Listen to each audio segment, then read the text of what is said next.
Justice Kagan? Can I continue on in Justice Barrett's vein a little bit and ask you about some of the allegations of the indictment and whether they're official acts or not in your view?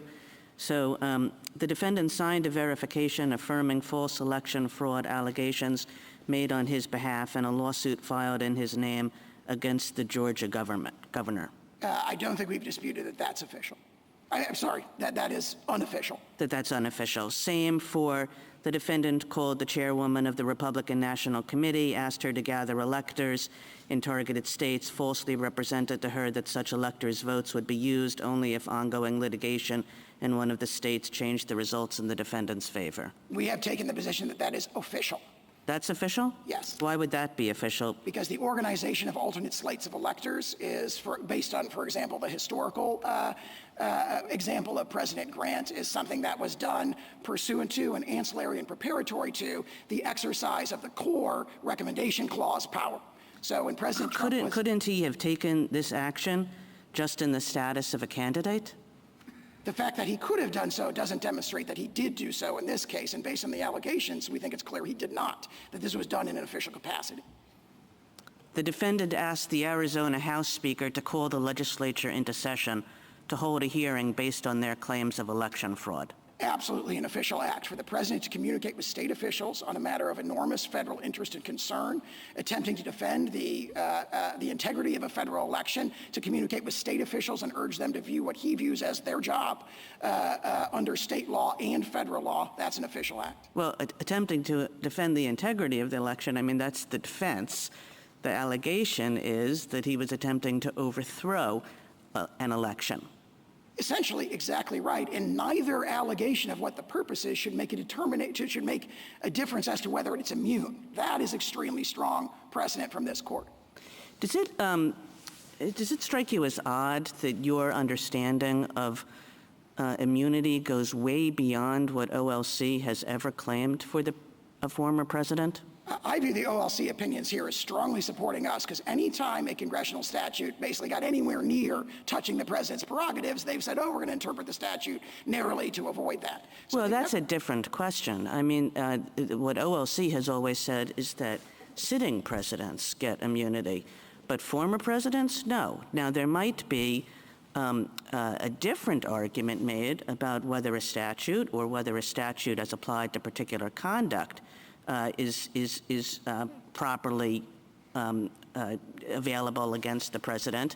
But that's a very different argument than the immunity claim that you're making here, which OLC has definitively not supported. I don't know if I put it that way. I don't recall an opinion directly addressing it, but more fundamental to us, Your Honor, is in fact the language of cases like Marbury and statements like made by Benjamin Franklin at the Constitutional Convention, statements of George Washington talking about the massive risk of factional strife and how that could destroy the republic and erect a new government on the ruins of public liberty.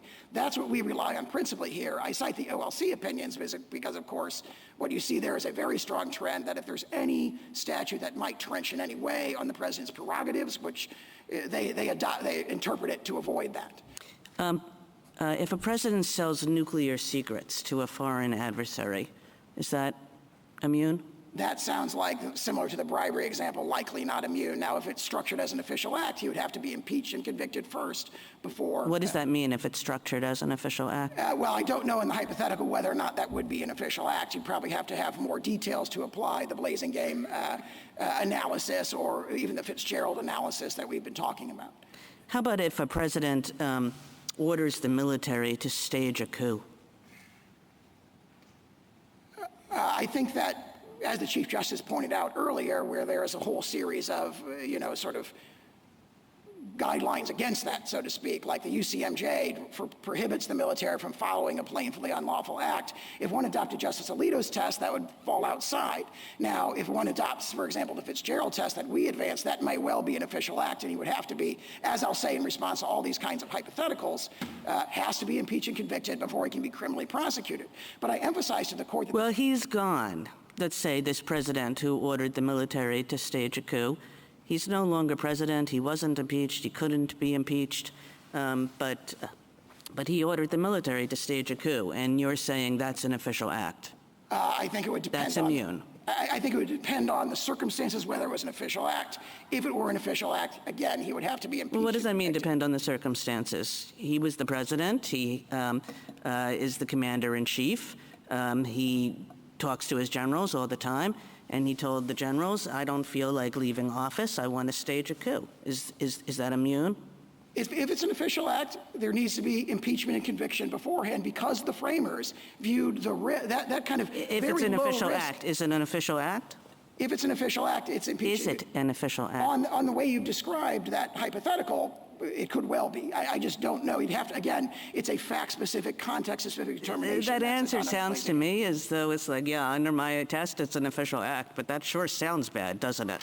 Well, it certainly sounds very bad, and that's why the framers have a whole series of structural checks that have successfully, for the last 234 years, prevented that very kind of extreme hypothetical.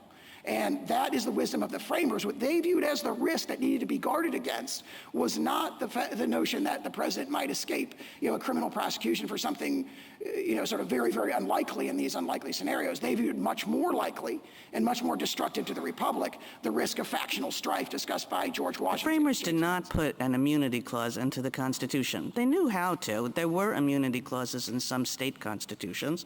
They knew how to give legislative immunity. They didn't provide immunity to the president. And, not so surprising, they were reacting against a monarch who claimed to be above the law. Wasn't the whole point that the president was not a monarch and the president was not supposed to be above the law? I would say two things in response to that. Immunity, they did put an immunity clause in a sense. They put in the executive vesting clause, which was originally understood to adopt a broad immunity principle that's set forth in the very broad language of Marbury against Madison. And also, they did discuss and consider what would be the checks on the presidency. And they did not say, we need to have criminal prosecution. Right there at the Constitutional Convention, Benjamin Franklin says, we don't have that. That's not an option. Everybody cried out against that as unconstitutional. The structural check we're adopting is impeachment. And they're very clear on that in pages 64 to 69 of the second volume of Farrand. Thank you.